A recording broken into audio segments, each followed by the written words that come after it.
एक दिल्ली पुलिस की crime branch की टीम ने एक इंटरस्टेट काउंटरफीट मेडिसिन रैकेट को बस्ट किया है और 6 लोगों को गिरफ्तार किया है। इसमें जो किंग पिन था राजेश मिश्रा, ये गोरखपुर का रहने वाला है और ये 2 फैक्ट्री में जो जहाँ मेडिसिन बनती थी, काउंटरफीट मेडिसिन बनती थी, एक परवाणु हिमाचल प्रदेश में और एक जींद हरियाणा में, 2 फैक्ट्री भी क्राइम ब्रांच ने बस्ट की हैं, जिसमें एकदम ही काउंटरफीट ड्रग हैं, उसमें किसी तरीके का केमिकल कंपोजिशन नहीं होना पाया गया है जो प्राइमरी चेक हुआ, तो इनको बस्ट किया है। इसमें जो मेन इसके एसोसिएट थे, एक परमानंद करके एक आदमी है जींद का,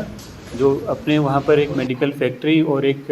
वेयर हाउस को भी रन कर रहा था, और दूसरा इसका एसोसिएट है वो देवरिया में प्रेम शंकर प्रजापति, जो एक मेडिकल स्टोर वहाँ पर ऑपरेट कर रहा था और अपना एक वेयर हाउस भी छोटा सा बनाया हुआ था इन्होंने। और 4 इनके सप्लायर हैं, उन चारों की डिटेल भी, उन चारों को भी अरेस्ट कर लिया गया है, डिटेल जिसकी साझा की जाएगी। इनका मोडस ऑपरेंडी था जो पानीपत में एक जगह पर प्रिंटिंग बॉक्स बनवाते थे ये लोग, अल्ट्रा सेट जो मेडिसिन आती है जॉनसन एंड जॉनसन की, उनके बॉक्सेस बनवाते थे। पानीपत से प्रिंटिंग के बाद ये लोग ट्रेन के ज़रिए उन बॉक्सेस को जींद में और परवाणू में, जहाँ पर फैक्ट्री थी, वहाँ इनको सप्लाई पहुँचाते थे और वहाँ पर पैकिंग होने के बाद इनको इस मेडिसिन को, जो काउंटरफीट मेडिसिन थी, इसको गोरखपुर ले जाया जाता था, जहाँ गोरखपुर से इसको सेंट्रली सब जगह सर्कुलेट किया जाता था। इसमें 3 मेजर कंपनियां हैं, जो जीएसके जिसकी एंटीबायोटिक है ऑगमेंटिन, जॉनसन एंड जॉनसन इसकी अल्ट्रासेट, और एक एल्कीम की भी कुछ दवाइयां हैं जो कि काउंटरफीट मेडिसिन से रिकवर हुई हैं, और इनके बनाने का जो पूरा फैक्ट्री का जो मशीन्स हैं वो सारी रिकवर हुई हैं। इसमें एक आदमी जो राजेश मिश्रा है, इसका एक एसोसिएट है एक आदमी, वो अभी एब्सकॉन्ड कर रहे हैं, लखनऊ का रहने वाला है, तो उसको भी जल्दी गिरफ्तार कर लिया जाएगा। सर, कितने समय से गैंग चल रहा था? ये गैंग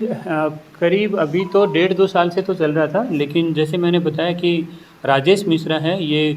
खुद भी पहले मेडिकल लाइन में ही काम कर रहा था, ये मेडिकल सप्लाई में काम करता रहा है, और इस पर यूपी में लखनऊ पुलिस ने भी इस पर काउंटरफीट मेडिसिन के पहले केस दर्ज किए हुए हैं। वो केस 2018-20 के आसपास के हैं, तो कहा जा सकता है ये पिछले 6-7 साल से रैकेट को ऑपरेट कर रहा था।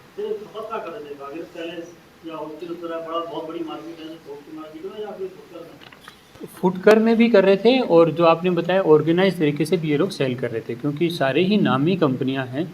तो जीएसके है, जॉनसन एंड जॉनसन है, एल्कीम है, तो वो फुटकर के साथ साथ बाकी कई जगह पर भी, और इंटरस्टेट है, हरियाणा जैसे हो गया, हिमाचल प्रदेश हो गया, वहाँ भी इनकी सप्लाई जारी थी। सर, ये साल्ट के बदले ऐसा क्या क्यों लाते थे दवाई? सिंपल चूरन है, एकदम वाइट देखने में, उसमें किसी तरीके का कोई केमिकल प्रॉपर्टी नहीं है किसी भी तरीके का। वो प्राइमरीली चेक करा करके दिखवाया अभी प्राइमा फेसी, तो उसमें किसी तरीके का कोई केमिकल सोल्ट या कोई कंपोजिशन ऐसा नहीं निकल करके आया जो कि ह्यूमन बीइंग के लिए बेनिफिशियरी हो।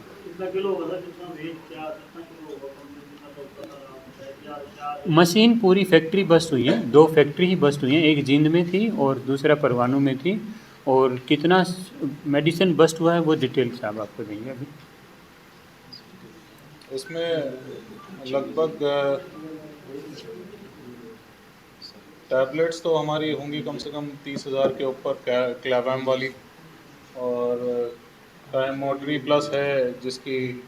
वो भी 25,000 के ऊपर टैबलेट्स हैं, और इस तरह से करते लगभग मेरे को लगता है कि 70-80 हज़ार टोटल टैबलेट्स हमारे पास मिनिमम, जो मैं बता रहा हूँ। अभी काउंटिंग चल रही है उनकी, इतनी क्वांटिटी है कि हम लोग क्वांटिफाई नहीं कर पाएँ, तो एक बार क्वांटिफाई हो जाए तो आपको पूरी क्वांटिटी भी दे देंगे, ह्यूज क्वांटिटी है।